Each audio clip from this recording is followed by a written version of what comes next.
Un invité politique face à nos experts. Bonjour Manon Aubry. Bonjour. Soyez la bienvenue, vous êtes députée européenne, la France insoumise. Emmanuel Macron n'a toujours pas nommé de Premier ministre ou de Première ministre. 41 jours, nous battons aujourd'hui un record de durée de gouvernement démissionnaire. Combien de temps a-t-il selon vous encore? Est-ce qu'on a le temps? Non, on n'a pas le temps, vous l'avez dit. Cela fait plus de 41 jours que nous n'avons pas de gouvernement. C'est un record sous la Ve République, c'est aussi un record sous la IVe République, dont on disait qu'elle était instable. Au passage, ce gouvernement en profite pour aller bien au-delà de ses missions d'un gouvernement démissionnaire. Ce n'est pas vraiment que les affaires courantes. Quand vous traitez le budget, quand vous prenez un certain nombre de décrets qui régissent la vie du quotidien, je pense à un décret sur le temps de travail dans les vendanges, par exemple, alors qu'elles vont commencer. Bref, on voit qu'on n'a pas le temps d'attendre, alors que le président de la République s'était précipité pour faire cette dissolution. Donc il y a une forme de paradoxe. Il s'est précipité pour la dissolution, elle a eu lieu début juillet, et puis ensuite il attend encore plus de 40 jours pour former un gouvernement. Ça ne peut plus durer, on lui a donné un ultimatum. Mardi, à la fin des consultations, il faut qu'il puisse nommer un gouvernement, et ce gouvernement, tout le monde l'a bien compris, il doit avoir à sa tête Lucie Castet, parce que le nouveau Front Populaire, qu'il le veuille ou non, parce qu'il a un peu du mal à comprendre sa défaite, qu'il le veuille ou non, Lucie Castet doit être nommée parce que le nouveau Front Populaire est arrivé en tête, certes avec une majorité relative, mais est arrivé en tête. Manon Aubry, vous en pensez quoi de ces consultations? C'est une bonne chose de fonctionner comme ça, un peu à ciel ouvert, en disant voilà, on reçoit d'abord le nouveau Front Populaire, ensuite les Républicains, aujourd'hui le Rassemblement National. Est-ce que c'est une bonne façon de fonctionner en démocratie? Je comprends qu'ils consultent les partis politiques, les chefs de parti, les présidents de groupe, mais il aurait dû le faire depuis le 7 juillet. Pourquoi a-t-il attendu plus de 40 jours avant de l'organiser? Il n'avait aucune raison d'attendre si longtemps. Et par ailleurs, il y a une espèce de mise en scène où peut-être va y avoir un second rang de consultation, mais on n'est pas sûr. Peut-être qu'il va prendre la parole, mais on n'est pas sûr. Je veux dire, là, les données de l'équation, il les a sur la table. Il connaît les rapports de force respectifs à l'Assemblée nationale. Nous avons, posé une question ce week-end avec Jean-Luc Mélenchon, une question très claire adressée aux macronistes. S'il n'y a pas de ministre France Insoumise dans un gouvernement nouveau Front Populaire mené par Lucie Castet, est-ce que vous allez censurer ou non ce gouvernement? Et quelque part, la question que l'on pose derrière, c'est de savoir, est-ce que le problème c'est d'avoir des ministres de la France Insoumise, ou est-ce que c'est le programme du nouveau Front Populaire? Est-ce que c'est l'abrogation de la réforme des retraites, la hausse du SMIC? Et on attend encore une réponse officielle du camp macroniste, même si Horizon a déjà répondu, François Bayrou a déjà répondu, et là les masques tombent. On voit très bien qu'ils sont en train de faire la démonstration que leur problème n'était pas la France Insoumise. Ils ont dit qu'ils censuraient, pour expliquer le fond de votre propos, ils ont dit qu'ils censuraient même s'il n'y avait pas de ministre la France Insoumise. Mais vous êtes d'accord, vous, avec ça? Il y aurait le nouveau Front Populaire à Matignon et il n'y aurait pas de ministre de la France Insoumise. Est-ce que pour vous c'est pas totalement antagoniste? Vous êtes de la jeune génération, la génération qui n'a pas gouverné, la gauche qui n'a pas gouverné. Est-ce que vous seriez d'accord pour un gouvernement sans LFI? Écoutez, vous dire que c'est une chose agréable qui se passerait alors qu'on a participé au succès du nouveau Front Populaire. Lucie Castet l'a rappelé ce week-end, le nouveau Front Populaire est composé des 4 forces, donc la France Insoumise, le Parti Socialiste, le Parti Communiste, Europe Écologie Les Verts. Et c'est dans cette diversité, mais aussi dans cette unité, que cela fait sa force. Mais nous avons toujours dit qu'on sera du côté de la solution et jamais du côté du problème. Et donc, on est prêt à envisager toutes les solutions. On a fait une première étape où on pose la question. Et j'ai envie de dire, on a bien fait de la poser, parce que vraiment, les masques sont tombés grâce à cette question. Et on voit une forme de dogmatisme de la part du camp macroniste, qui finalement, non seulement refuse la démocratie, mais refuse que ceux qui remportent les élections gouvernent. Vous avez peut-être vu ce député macroniste, Jean-René Cazeneuve, qui a dit que finalement, il ne voulait plus de députés insoumis à l'Assemblée nationale. Mais on marche sur la tête. C'est quoi la prochaine étape? On va fermer l'Assemblée nationale? On va annuler toutes les prochaines élections? La dernière fois qu'on a proposé d'interdire un parti politique à l'Assemblée nationale, c'était en 1940. Quelques mois plus tard, Pétain votait les pleins pouvoirs. Je pense qu'il faut qu'on Vous faites vraiment le parallèle? Selon vous, c'est comparable? La dernière fois qu'on a proposé l'interdiction d'un parti politique à l'Assemblée nationale... Personne n'a décidé d'interdire la France Insoumise. Vous avez un député macroniste... Oui, mais c'est un député. Si on prend toutes les déclarations des députés de la France Insoumise et qu'on vous les soumet, vous allez nous dire qu'il ne veut plus personne. J'attends que le camp macroniste dise que ce n'est pas leur ligne. Alors, mais personne ne l'a affirmé. Personne n'a dit que ce n'est pas la ligne de notre camp politique. Je vous fais entendre Sandrine Rousseau, parce qu'elle est membre de cette union à gauche, ce nouveau Front Populaire. Et voir que l'idée d'avoir un gouvernement sans LFI, elle n'est pas très fan. Écoutez. C'est une stratégie de la part de la France Insoumise qui est habile, puisque ça permet de voir qu'en fait le problème, ce ne sont pas les ministres insoumis, mais c'est bien la ligne défendue par le nouveau Front Populaire. Après, moi, je ne suis pas fan d'un gouvernement où on fermerait la porte aux ministres LFI, parce que cela donne raison au camp macroniste, cela donne le point au camp macroniste, et en fait, à un moment, ils n'ont pas à choisir qui est dans le gouvernement, dans la mesure où ils ont perdu les élections. Un soutien chez les écologistes, qui vous verraient bien tout de même au gouvernement, malgré tout. C'est normal que Sandrine Rousseau dise ça, pour plusieurs raisons. La première, c'est qu'on voit très bien ce qui est en train de se passer. Le premier jour, le problème, c'est Jean-Luc Mélenchon. Le jour d'après, c'est toute la France insoumise. Le jour d'après, ce sera les écologistes. Le jour d'après, ce sera les écologistes et les communistes. Et à la fin, ce sera tout le nouveau Front Populaire, au moins une grande partie, et puis on enlèvera quelques socialistes. Et puis, Sandrine Rousseau, je pense qu'elle a à cœur aussi notre programme. Et ce qu'elle dit en filigrane, c'est qu'on ne doit pas renoncer à l'ambition de notre programme et qu'avoir des ministres de la France insoumise, c'en est une garantie. Et je veux dire à Sandrine Rousseau qu'on sera toujours là pour demander des comptes et pour faire en sorte que ce programme s'applique, qu'on souhaite gouverner, on souhaite être membre de ce gouvernement, mais on a posé une question pour essayer de voir plus clair dans ce champ politique qui était un peu miné. Pascal, vous avez utilisé tout à l'heure l'expression les données de l'équation. 193, vous êtes 193, à peu de choses. Et il est normal d'ailleurs que le programme soit inspiré par vous, vous êtes la force dominante. Pensez-vous qu'il y a en France une majorité pour faire voter à l'Assemblée 110 milliards d'euros d'impôts supplémentaires pour les entreprises, 58 pour les ménages, 250 milliards de dépenses publiques supplémentaires? Où pouvez-vous trouver une force d'appoint pour un tel programme ?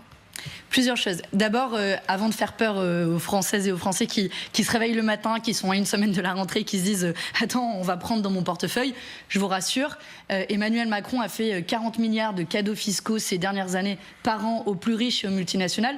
Et c'est bien là que nous comptons aller prendre l'argent. Là, c'est des impôts en plus. Non, c'est pas en moins. C'est pas des impôts pour tout le monde. C'est pas des impôts pour tout le monde. Je vous le dis, avec la réforme que l'on prévoit de l'impôt sur le revenu, tous ceux qui gagnent moins de 4 000 euros net par mois vont payer moins d'impôts. Donc, à moins que ce soit que les petits copains de Bernard Arnault qui regardent LCI, je ne pense pas que ce soit le cas. Je pense que c'est un peu plus diversifié.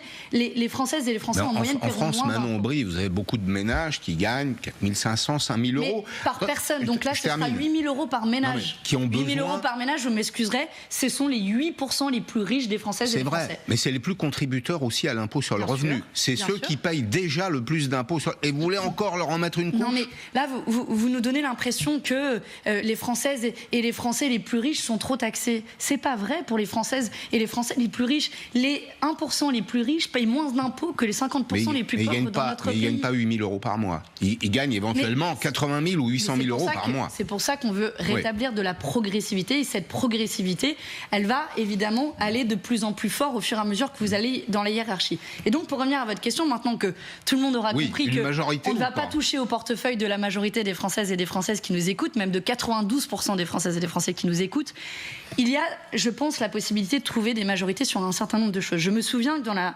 législature précédente, le MoDem, par exemple, avait proposé une taxation sur les dividendes des actionnaires des entreprises. Soutenu par une partie de la majorité présidentielle, au-delà du MoDem, j'entends. Voici une proposition que nous pourrions reprendre à notre compte et sur laquelle, je pense, il est possible de dégager une majorité. Alors du coup, pardon Madame Aubry, mais à l'instant, vous décrivez une forme de coalition.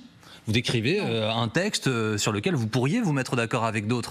Or, c'est le point de blocage absolu depuis l'annonce de la dissolution. Personne ne veut gouverner avec les autres que ses propres amis. Je pense qu'il faut distinguer deux choses. Il y a le gouvernement qui est formé. Nous souhaitons un gouvernement du nouveau Front Populaire pour aller appliquer le programme du nouveau Front Populaire. C'est l'exécutif. Et ensuite, nous allons changer de méthode. Ça ne va pas être la brutalité qu'on a connue avec l'Assemblée nationale de ces derniers mois et ces dernières années. Et évidemment, nous allons engager un dialogue constructif avec les groupes politiques à l'Assemblée nationale et nous allons travailler avec ces groupes. Et là, oui, bien sûr qu'il faudra discuter avec les autres groupes politiques. J'ai conscience que nous avons 193 députés et qu'avec 193 députés, c'est vrai que vous ne faites pas adopter l'ensemble des textes. Et donc, il faudra discuter avec les autres groupes politiques. Vous savez, je siège au Parlement européen, nous avons une culture parlementaire un peu plus développée. Il n'y a pas un groupe qui a la majorité, il n'y en a pas deux, il en faut au moins 3. Est-ce que ça veut dire que moi, le groupe que je préside au Parlement européen, le groupe de la gauche, participe de la majorité de l'exécutif? La réponse est non. Est-ce que nous participons de certains textes? La réponse est oui. Eh bien, je pense qu'il peut se produire l'inverse dans ce cas.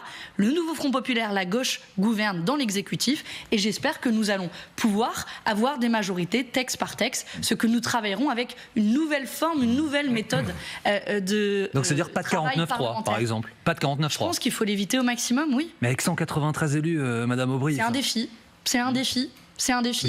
C'est quasiment une impossibilité politique. Mais moi, je ne suis pas comme Jordan Bardella et le Rassemblement national qui disent au fond, si on n'a qu'une majorité relative, on ne gouverne pas et puis on laisse notre pays ne pas être gouverné pendant au moins un an. C'est pas un principe de réalité qu'il dénonce. On ne peut pas avoir une nouvelle dissolution pendant un an. Au contraire, c'est très réaliste et pragmatique ce que je vous dis. On est arrivé en tête, il nous revient de gouverner, on n'a pas de majorité, il faut créer des majorités texte par texte, c'est extrêmement pragmatique. Alors on voit bien, il y a un blocage aussi sur le programme, hein. Pascal en parlait, c'est la question qui va être posée aujourd'hui et dans les jours qui viennent. Il y a quelque chose qu'on entend pas mal à l'Élysée, quelqu'un de centre-gauche, par exemple Bernard Cazeneuve qui viendrait à Matignon. Qu'est-ce que vous en pensez? Est-ce que ce serait pas un moindre mal pour vous, plutôt qu'un gouvernement de coalition comme ça a été esquissé avant les vacances, c'est-à-dire un gouvernement finalement qui ressemble beaucoup à ce qui se passait avant la dissolution?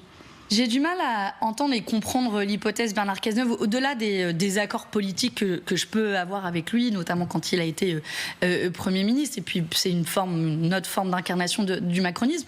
Mais d'un point de vue, pour revenir à ce Bernard Cazeneuve, c'est le macronisme? Il n'a jamais été macroniste, Bernard Cazeneuve. J'ai dit une autre forme d'incarnation. J'ai pas dit qu'il est macroniste, j'ai dit une autre forme d'incarnation. Oui, mais du coup, pardon, je m'arrête là-dessus un instant, c'est-à-dire que pour vous, le macronisme, c'est très très large tout de même. Non, mais j'arrive sur la manière dont ça peut fonctionner de manière concrète. On nous dit du matin au soir, et vous me l'avez répété, et c'est de bonne guerre, qu'avec le nouveau Front populaire, nous n'avons pas assez de députés pour gouverner, et nos 193 députés.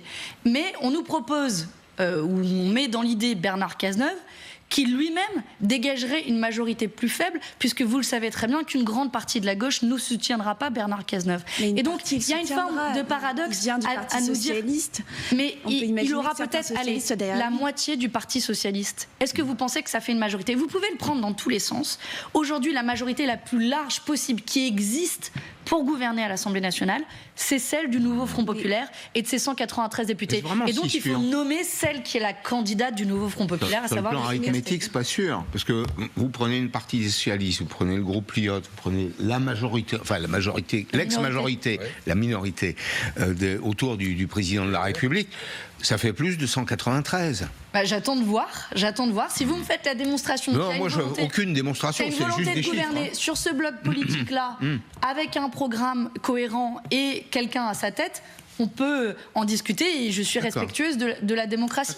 Mais à l'heure actuelle, il n'y a pas... le Parti socialiste a dit très clairement notre candidate, en l'occurrence, c'est Lucie Castet, et nous restons solidaires du nouveau Front populaire. Je vois bien la tentative, c'est de bonne guerre d'Emmanuel Macron, de fracturer le nouveau Front populaire. Ça fait 2 mois qu'on nous a dit qu'il allait être fracturé. Mais le PS, il est fracturé depuis les frondeurs de François Hollande. Oui. Il y a 2 écoles au PS, vous le savez comme moi. Il y a un premier secrétaire qui s'appelle Olivier Faure, il y a un président de groupe qui s'appelle Boris Vallaud, je les ai écoutés attentivement, jusqu'à hier, jusqu'à aujourd'hui, ils disent très clairement notre candidate c'est Lucie Castet. Et donc, de nouveau, vous pouvez prendre le truc dans tous les sens. Pour le moment, à ce stade, au moment où je vous parle, la coalition la plus large possible, c'est celle du nouveau Front populaire. Et j'entends Emmanuel Macron qui dit « Je veux nommer la coalition la plus stable possible ». Eh bien, la coalition la plus stable possible, dans les conditions actuelles de l'Assemblée nationale telle qu'on la connaît, c'est celle du nouveau Front populaire. Ça, c'est si vous comptez en positif, mais si vous comptez en négatif, c'est-à-dire, c'est la tribune de Philippe Brun dans Le Monde, je ne sais pas si vous avez eu le temps de la lire, c'est très intéressant. C'est-à-dire qu'il explique que finalement, l'intérêt, ça va être de savoir qui arrive à ne pas être censuré ou à être le moins censuré. C'est pour ça que je vous posais la question d'un gouvernement. Oui, d'où l'idée de ce que vous appelez compter en négatif. Voilà. C'est qu'au lieu de compter pour avancer, on compte pour éviter de reculer. De tomber. si vous prenez une opposition, mettons que la vie politique, elle est maintenant structurée autour de 3 blocs. Le bloc de gauche du Nouveau Front Populaire, le bloc libéral de droite, dans lequel on pourrait compter un peu les macronistes et les républicains, même si les républicains ne veulent pas gouverner avec les macronistes, et un bloc d'extrême droite. Donc on a plus ou moins ces 3 blocs. Si un de ces 3 blocs gouverne, il y a fort à penser que les 2 autres blocs sont prêts à le censurer. Donc, dans tous les cas, si l'on compte de manière négative comme vous le faites, il y a des chances qu'il y ait une censure du gouvernement. François. Moi, j'en appelle aux démocrates de ce pays. Je sais qu'il y a évidemment des gens qui sont en désaccord avec moi. C'est la démocratie, je la respecte.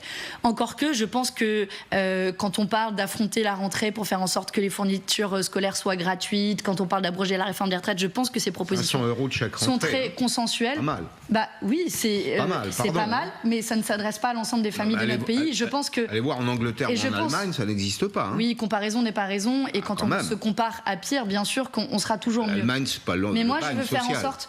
On peut ouvrir le volet éducatif, il est intéressant. Je veux faire en sorte que chaque famille n'ait pas à se sacrifier pour la rentrée. Je veux une clarification sur le choc des savoirs et qu'il ne s'applique pas. Je veux qu'il y ait un professeur devant chaque élève. Non, tout ça est dans le programme du Nouveau Front Populaire que nous avons abondamment étudié, décrit, analysé dans cette émission juste avant les vacances. Mais ce sont des choses très concrètes à adresser. Là, en cette rentrée, parce que c'est pas juste une guérilla politique dans laquelle on s'est lancé pour absolument gouverner. Non. François. C'est pas une guérilla politique. Pardonnez-moi, mais il y a quelque chose que j'essaie de comprendre. La bataille qu'on mène, on essaie de trouver des solutions aux Françaises et aux Français. Mais je vous laisse poser votre question et m'interpeller. Si je vous comprends bien, il est désormais impossible dans ce pays que une partie de la gauche, voire la gauche, gouverne avec une partie de la droite, voire la droite. Ça vous paraît totalement impossible, pour des raisons idéologiques ou pour des raisons politiciennes? Mais c'est pas pour des raisons politiciennes. Donc c'est pour des raisons idéologiques. Et vous les trouvez où, ces raisons idéologiques? Mais comment on va faire concrètement? Je vais vous donner des exemples. On est en faveur du rétablissement de l'impôt de solidarité sur la fortune. Les macronistes l'ont supprimé. Qu'est-ce qu'on va faire? On est en faveur de l'abrogation de la réforme des retraites. Les macronistes et la droite l'ont soutenu. Qu'est-ce qu'on va faire? Donc c'est pas la question qui nous est posée, c'est pas est-ce que j'aime bien Pierre-Paul ou Jacques. Moi, je vous l'ai dit, je suis une démocrate, j'ai du respect pour les hommes et les femmes qui s'engagent en politique et j'aurai toujours des échanges courtois avec y compris mes adversaires politiques. Mais aujourd'hui, la question qui nous est posée, c'est qu'est-ce qu'on fait pour le pays? Quel est le cap politique que l'on veut? Bien sûr, et l'intérêt général nous commande d'avoir un cap clair, d'avoir une trajectoire claire et d'avoir des propositions claires. On va pas gouverner pour gouverner, je veux dire, on n'a pas envie d'être ministre juste parce que ça fait joli sur le papier et qu'on a un chauffeur. Non, nous, les devoirs de la République, c'est pas ce qui nous intéresse. Ce qui nous intéresse, c'est transformer la vie des gens. C'est pour ça que je vous ai reparlé de choses concrètes, de la rentrée, de la hausse du SMIC, de l'abrogation de la réforme des retraites. C'est pour ça qu'on veut gouverner. C'est pas juste pour être ministre. Je termine, Pascal, sur l'actualité évidemment que vous connaissez, qui est celle de cette tentative d'attentat contre la synagogue de la Grande Motte. Est-ce que vous regrettez aujourd'hui le fait que Jean-Luc Mélenchon ait parlé d'antisémitisme résiduel? Est-ce que vous regrettez ces propos qui sont évidemment en contradiction avec ce à quoi l'on assiste? Et deuxième question, parce qu'évidemment c'est lié, quand vous voyez la situation aujourd'hui au Proche-Orient, est-ce que vous regrettez également que Rima Hassan, très récemment sur les réseaux sociaux, soit revenue sur le 7 octobre en disant: en dehors de la pensée hégémonique occidentale, personne ne considère le 7 octobre comme un acte de terrorisme. Est-ce que vous regrettez ces deux attitudes-là qui vous ont mis dans une position, j'allais dire au minimum, d'une terrible ambiguïté? Juste pour être complet, elle ajoute à la fin de son message qu'il s'agit, selon plusieurs institutions internationales, de crimes de guerre. Ça, c'est le message complet. Alors, plusieurs choses. D'abord, puisque vous parlez de l'incendie à la Grande Motte, on a tous appris avec effroi, et c'est l'occasion de redire ici toute ma solidarité avec la communauté juive, parce que c'est pas seulement la communauté juive de la Grande Motte qui a été ciblée, c'est l'ensemble des croyants de ce pays qui ont été ciblés pour ce qu'ils sont, c'est-à-dire juifs, et c'est un acte antisémite odieux.